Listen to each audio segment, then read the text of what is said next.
Focus in. Don't get all cocky. This is the last gig. Don't look at the tree. Don't look at the tree. Don't be distracted. Don't look at the tree. Good evening, ladies and gentlemen, boys and girls. On behalf of our director, Gary Gillette, and members of your Missoula City Band, Bill Roach here, saying welcome to our final concert for the 2015 season. Thank you very much. Got a wonderful program lined up for you tonight, and I know the fair is going on, so we really appreciate you folks being here. Thank you. We got plenty of bull right here. Yeah! Ladies and gentlemen, would you please join us now as we salute our nation with the playing of our anthem.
Speaking of playing ball, Gary, we've been batting 1,000 on birthdays every week. This is fantastic. Anyway, happy birthday to Kathleen Kimball. Where's Miss Kimball? Right up in the front there.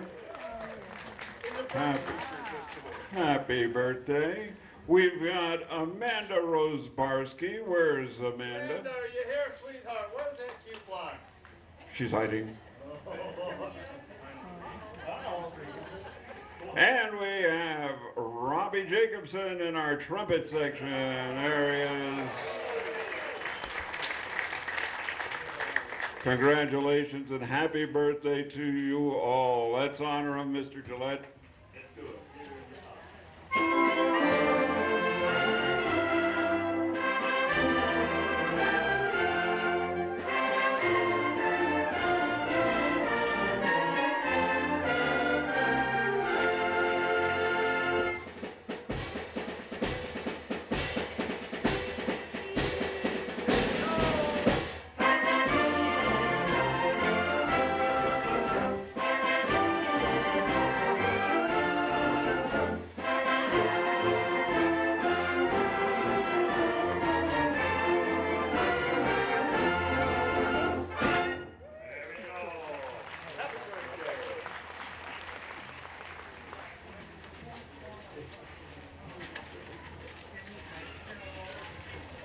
Well, as I like to always say, it wouldn't be a city band concert without a George Rosencrantz march. We've got one of his finer efforts, written in 1914. This is Colonial Carnival. We're dedicating this in memory of an old friend of ours, our stately tall friend who's found himself prone a little these days, Mr. Tree. Mr. Tree had tried to put down roots in our community, but they were, try as he might, were never deep enough, and his trunk was always packed ready to go. Good one. He's so full of crap. Many people found Mr. Tree a little offish, stiff, wooden perhaps. His demeanor sometimes gruff, but those of us who knew him knew his bark was worse than his bite.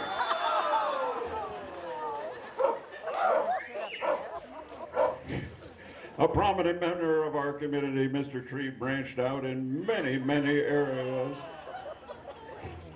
He works for the state. You know, he works for the state. And although he was involved in many things, he always knew when to leave well enough alone.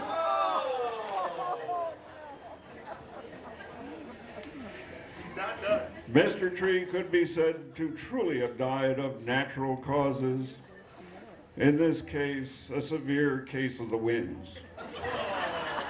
So here now is Colonial Carnival. I forgot what it was. Colonial Carnival by George Rosencrantz. Oh, nice stick. Oh.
Well, those of you who were here last week know that Gary Herbig is in town, and we're so glad he is. It's such a thrill to have him play with us when he comes visiting, and he always makes sure he does. We're so fortunate. He's going to play The Man with the Golden Arm. It's from a '55 American drama film with elements of film noir, which tells the story of a heroin addict who gets clean while in prison but struggles to stay that way in the outside world. Yeah, it's a struggle then. It's a strong cast. Our Frank Sinatra was directed by Otto Preminger. The real star of the film has been its score. As I said before, we're quite fortunate Gary Herbig has been able to play with us last week and today as well. Here now is Gary Herbig, and he has a connection with this score that he's going to tell us about, and we're going to play medleys from The Man with the Golden Arm. Thank you so much. This film starred Frank Sinatra as a drummer who had a bad drug habit. And in the scene, how many people here have seen the movie Man with the Golden Arm? Look at all the hell. All right. Remember the studio scene where he goes in the recording studio, Frank does, and tries to audition on the drums and he can't really play? Well, the drummer was Shelley Mann, and the conductor was Shorty Rogers. Shorty Rogers was the composer on my first TV series in Hollywood, which is called Starsky and Hutch. One of the reasons John Wayne's movies are so great is because Elmer Bernstein did all the scores for those movies. He was a wonderful composer. I played second flute and piccolo in a symphony he founded for 8 seasons, and I got to do recordings with him, and he's just the best of the best. Thank you.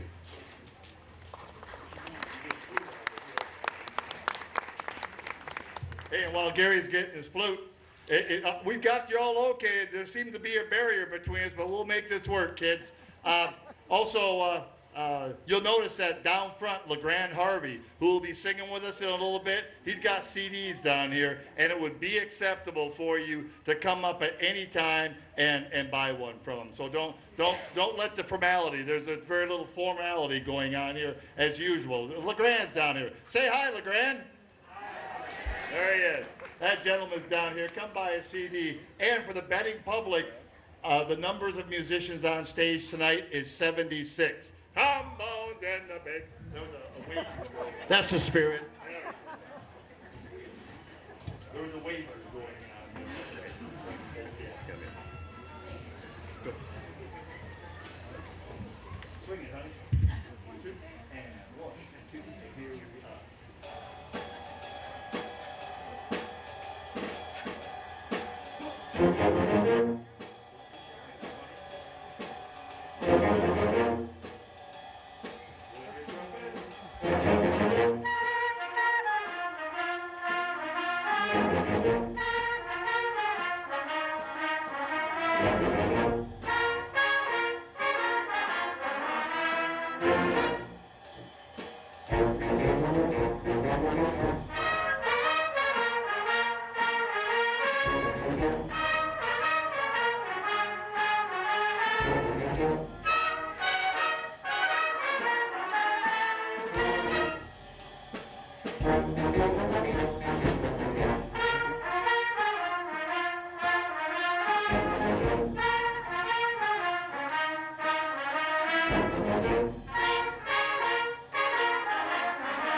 Great choice, Gary. That's the real deal. Man, I gotta watch that movie again. It's been years. It's been years. Well, we're gonna send our collection gals out among you. Very, very, very generous folks. Thank you all so much. Our next number is a march by Fred Jewell, one of our premier band composers. A master of many instruments, he was best known as a virtuoso euphonium player. He wrote nearly 200 works for band, mostly marches. His most famous include E Pluribus Unum, Quality Plus, the Old Circus Band, Supreme Triumph, and Radio Waves. All are still active marches in better grade community and military bands. We're not going to play any of those works tonight. Known as the March King of Indiana, this goes out to Maddie of Big Sandy. She's a guest of one of our collection gals, Elizabeth. Here's Fred Jewell's Trumpets of Victory. Yes. Lots of repeats and all of them are good. Most of them are short. One, two, here you go.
Coming up on stage is our guest singer, songwriter, all-around nice gentleman, Mr. LeGrand Harvey.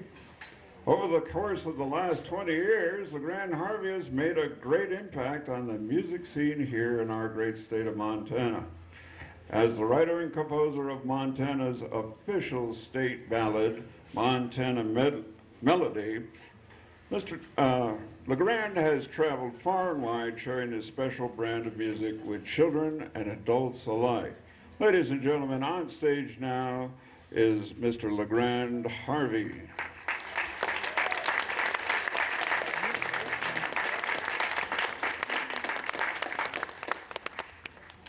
I got to get my capo just a minute. Remember that. We're hooked up now. We don't need that right now.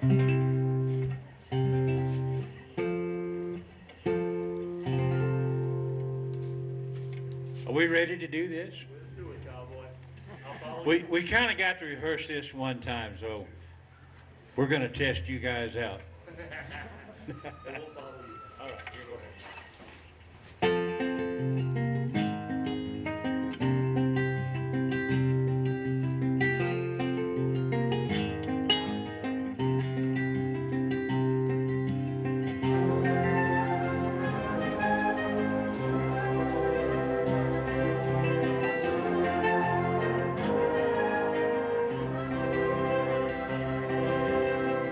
I long to be in the places that I see,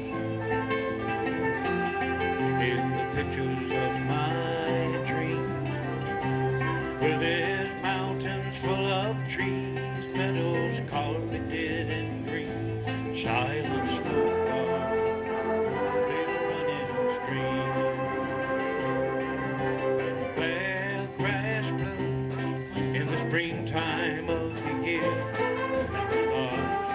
Turn gold in the fall, where there's deer, elk, and antelope, beaver, bell, bird, and a yipping coyote serenade them all. Yes, there's no place like Montana, big sky country, my home. Place to set my spirit free, Rocky Mountain melody. These things are a part of me. Montana, Montana, my home. Charlie Russell clouds paint sunsets in the west in colors of red, blue, gold. Snow-capped peaks reach endless to the sky, and the grain fields with the gentle breezes flow. There's high mountain lakes, Missouri River breaks, and the open plains where the buffalo used to roam. It's a cowboy song, it's where Indians belong. God's country, my home, sweet home. Yes, there's no place like Montana, big sky country, my home. Place to set my spirit free, Rocky Mountain melody. These things are a part of me. Montana, Montana, my home. I had a dream of how heaven's supposed to be. When I die, it's where I wanna go. All there's mountains full of trees, meadows carpeted in green, silent snowfall, clear running stream. Yes, there's no place like Montana,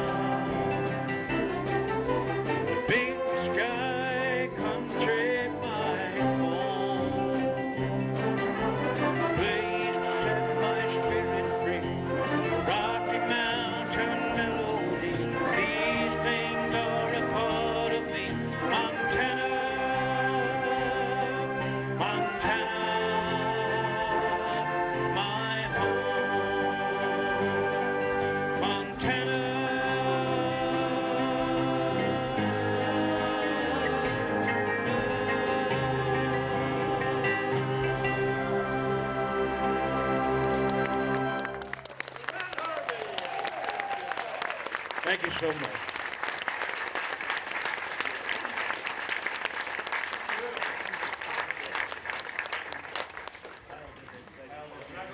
I got you. Sure can't go off that way, man.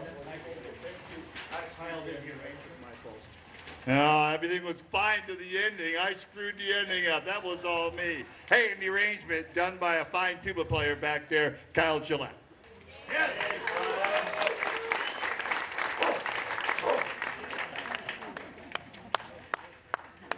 Kyle turned out to be quite a musician in spite of his inheritance. I wonder where he got his talent from.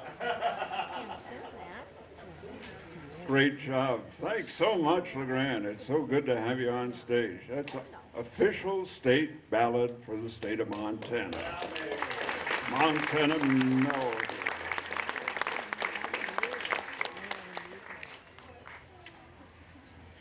Frederick Joseph Ricketts was a British composer of marches for band.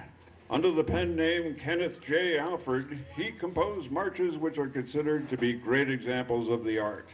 He was a band master in the British Army, the Royal Marines, director of music. Conductor Sir Vivian Dunn called Ricketts the British March King. Ricketts' frequent use of saxophone contributed to its permanent inclusion in military bands. That deserves a round of applause right there. What a guy. Gary, do you know why he wrote under a pen name? So people wouldn't know he had anything to do with the saxophone.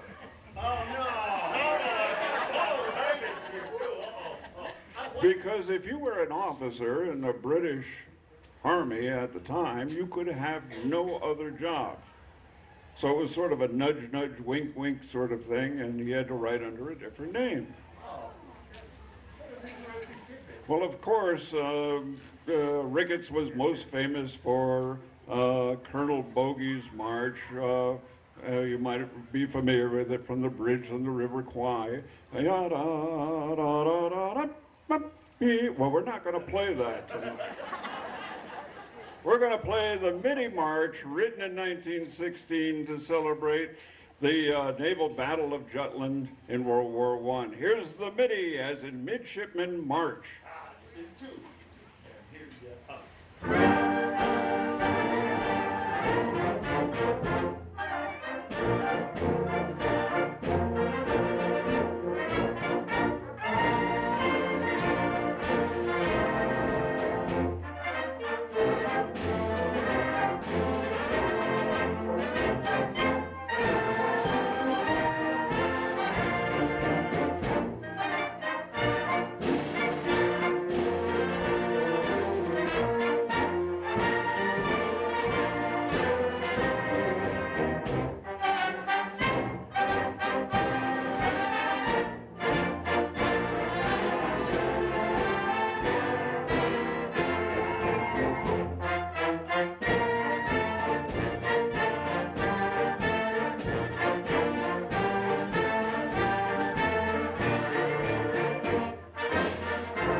hold on. I've twisted his arm. Lorraine's going to come up and help me with this. Years ago when my children were little, Marcia Dunn was on public radio here in town. She's now retired, and she played this song, and a local boy wrote it. Lived out in East Missoula. He now lives down in Bitterroot, Paul Stanton, and he is the originator of all things Duck Boy. And all those wonderful postcards and all the tourist stops. That's right, this stuff is for real. And it started with this ridiculous song. And here we go, kids.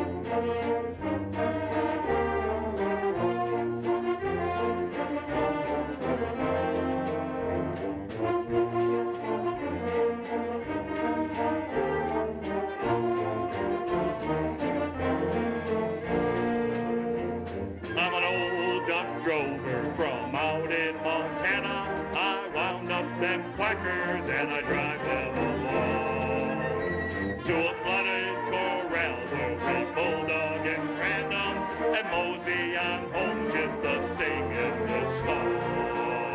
Singing quack, quack, yippee-yay, and quack, quack, yippee-yo. Get along, little duckers, get along real slow. Well, it's dirty and it's smelly and it really don't pay.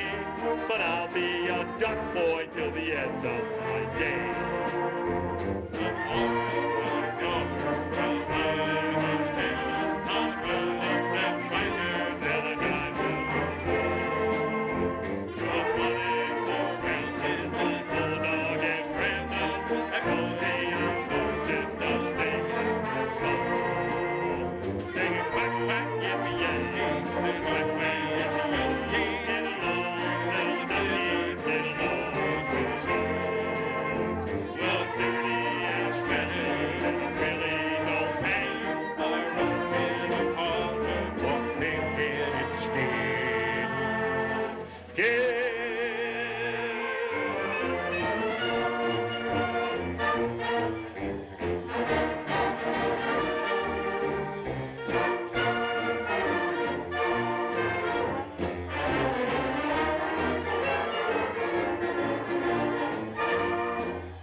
That's right, Duck Boy.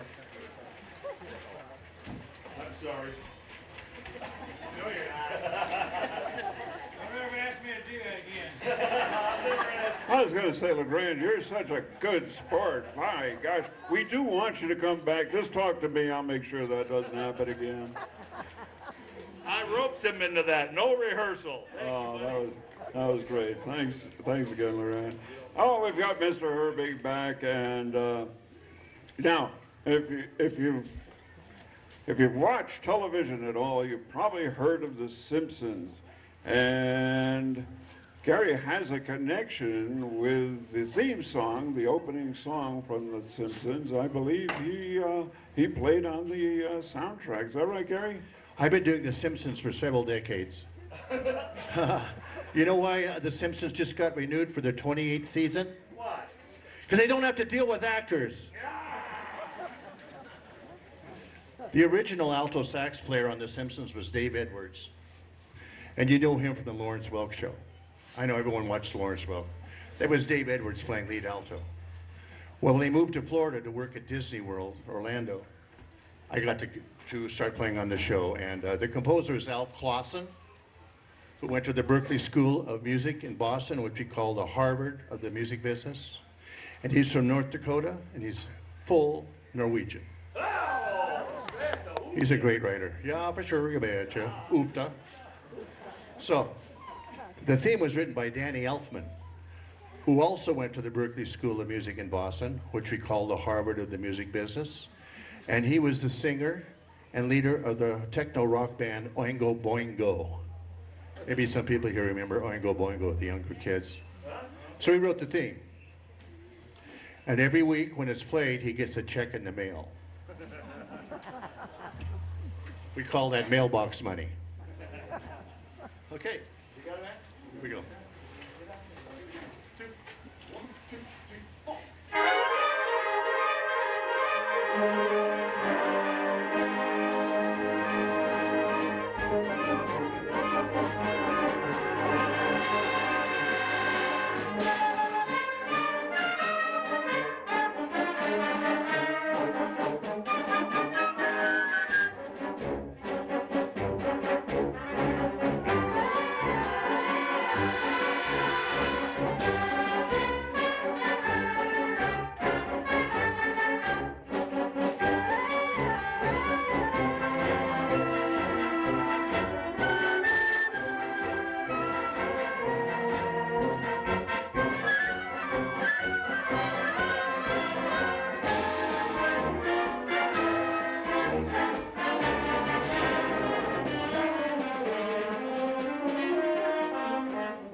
Well, there's certain traditions for the last concert that we dare not break. This is one of them. This is Albert Ketelby's In a Persian Market. Now, Albert Ketelby was an English composer, very, very popular in the 20s and 30s, and he would do set pieces like In a Japanese Garden, In a Persian Market, In Egyptian something, I forgot the rest of them. But this is, you hear one, you kind of hear them all, but this is In a Persian Market, and they're set pieces, and it evokes what he would musically call a Persian market. One of the first composers to make over $1 million. This is Albert Ketelby's In a Persian Market.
two nice solos there from Corey, and I believe it's Olivia. Is that right? Olivia.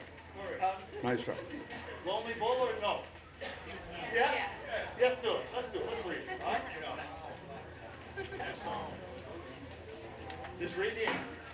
Okay, we're going to go out on a limb here. Oops.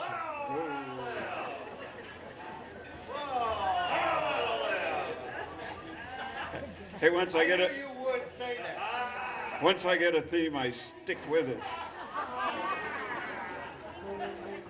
We haven't rehearsed this. We're going to play The Lonely Bull, or El Solo Toro.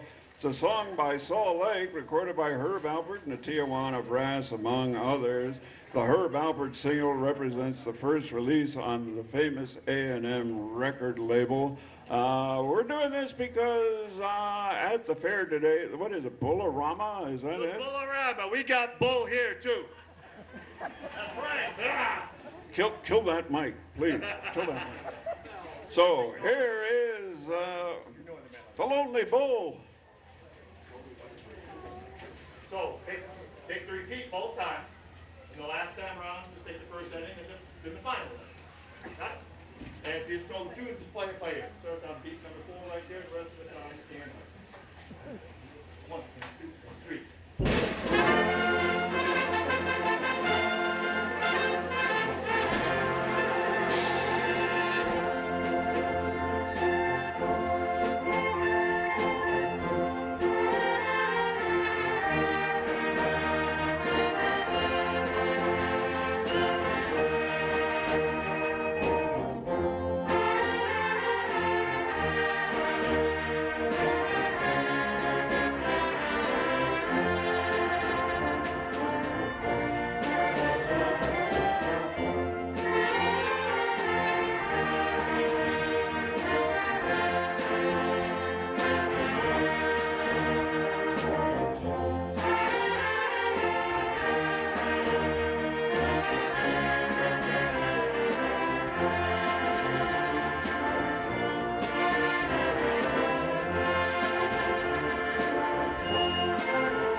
I found the score.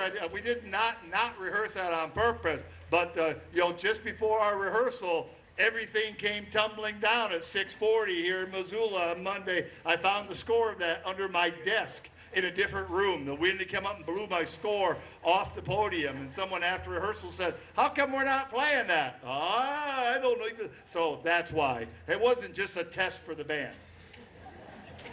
You know, Gary, maybe we ought to stop rehearsal. That was all right. We're better off not rehearsing. It'll save a lot of time. You know, I'm going to stop the tree thing because I understand a lot of people are complaining it goes against the grain so much. I'd rather not you said that. Well, Gary Hervig's back on stage. We're going to play Night Train. If you're not familiar with the title, I'm sure you're familiar with the song. 12-bar blues instrumental standard, first recorded by Jimmy Forrest in 1951. It's got a great saxophone riff in the middle, originally developed by Jimmy Forrest. And we've got a great saxophonist, Gary Herbig, to play it. Ladies and gentlemen, Gary Herbig and Night Train. How about a good hand for my assistant, Corey? Can any of you see her shirt? Her shirt says Back to the Future. I played this song on the prom scene of Back to the Future 1 and 2. Thank you, Corey. Nice solo too, man. See you twice. You see twice. Right. This was for a movie score written by Alan Silvestri, who went to the Berklee School of Music in Boston, which we call the Harvard of the music business. Are you getting a thread of my conversation here? And I did chips for him for 8 TV seasons. It was 8 a.m. downbeats at MGM Studios. It was brutal. And then I did my stepmother's an Alien. I did Back to the Future 1 and 2. I did other movies for him. I wanted to say something, put in a little plug here. John Wilson, stand up. John Wilson, stand up. He wants to stand up. John Wilson was 2 years ahead of me in school at the University of Montana, and his father was a fabulous trumpet player with Paul Whiteman in New York and so forth. John went into the U.S. Navy Band and played for 8 presidents. Wow. And he introduced me to this kid in Hamilton. Yes, yes. And John introduced me to this 18-year-old kid in Hamilton who lives out in the woods. But he plays piano, writes songs, and sings like Elton John. So I helped getting him into the Berklee School of Music, the Harvard of the music business. He wants to be a movie composer. His parents are wonderful. His mother owns a wonderful French restaurant in Hamilton called A Taste of Paris. If you haven't been there, do yourself a favor. It's the next thing to going to Paris. And anyway, I want to dedicate this to Wes Markarian. Keep an eye out for him because he's going to go places. Wes Markarian, Night Train.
That's the real deal, folks. It don't get much better than that. Thanks so much, Gary. That was fantastic. Ladies and gentlemen, all good things must at some time come to an end, and that includes the City Band concerts for the year. We're at our closing number. The City Band just doesn't happen, and we would be remiss not to mention some well-deserved thank yous. Thank you to the Missoula City Council and the office of His Honor, the Mayor, John Enkin. Their generous supports make us a true city band, something quite rare today. Thanks to Jay Straw and his talented crew, our audio experts from High Tech Audio. You guys are magicians. Thank you. Mention to Ron Scholl from MCAT. You can relive the entire City Band season by watching MCAT throughout the year. We're on there. Thank you to our wonderful audience. Thank you for your support. We're so fortunate. You folks are the best. Thanks to our fine guest singers and players this year, Jimmy Robertson, Montana Trombone Corral, Alicia Bullock-Muth, Ken Colson, Ben Kirby, Sweet Adeline, Jay Straw, Caitlin Kessler, Sisler, Jesse Docknell, Missoula Community Concert Choir, Katie Nair, Two Cats and a Fiddle, Dean Pond, Don Gieselbeck's memorable performance as The Cow, Katie Orr, LeGrand Harvey, and Gary Herbig. Thank you, folks, one and all. Thanks go out to our collection gals, Corey, Elizabeth, Janelle, and maybe some last-minute people I managed to volunteer at the spur of the moment. Thank you, ladies. Band officers, Bill Happy, Bill Roach, Amanda Tish, Gary Gillette, Dan Dixon, our resident chaplain, who puts in a good word for difficult phrases sometimes, but I think he was absent when we played Davy Crockett. Well, that was something. I never heard it played like that before, Gary. Special thanks. We got to give a shout out to Amanda Tish and the help of her family. Ladies and gentlemen, getting this music together, getting it in all the folders, all that stuff, that is like the 9th ring of hell for me. I mean, I don't know how people do that. She does it, and thank you so much. As for myself, it is always deeply humbling to speak for these wonderfully talented people. I am honored and so very fortunate to be associated with these fine, wonderful, wonderful, wonderful folks. Talk about a dream job. Being given a microphone and getting to take verbal jabs at Gary Gillette. What fun! Yeah! Speaking of fun, finally, there's someone who does so much for our work for and devotes so much time to our organization. He develops the programs, leads the rehearsals, does public relations, signs up our guest talent. More importantly, he makes the city band a pure joy. Ladies and gentlemen, please acknowledge our director, Gary Gillette.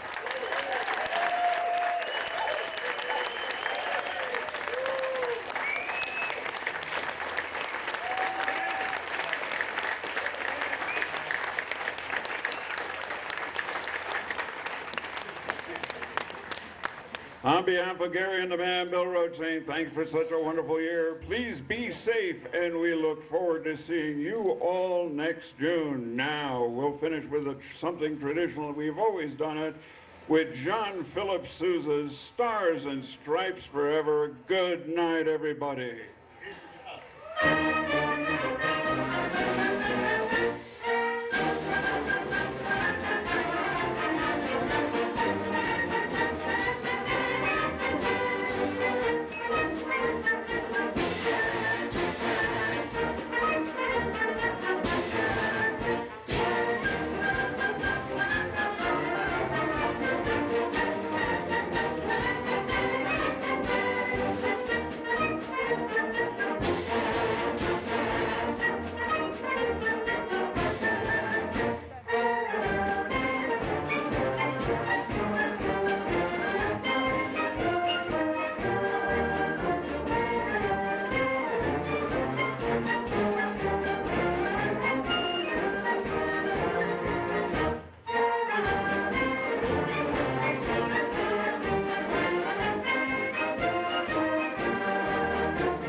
Hey, kids, we'll see you next year.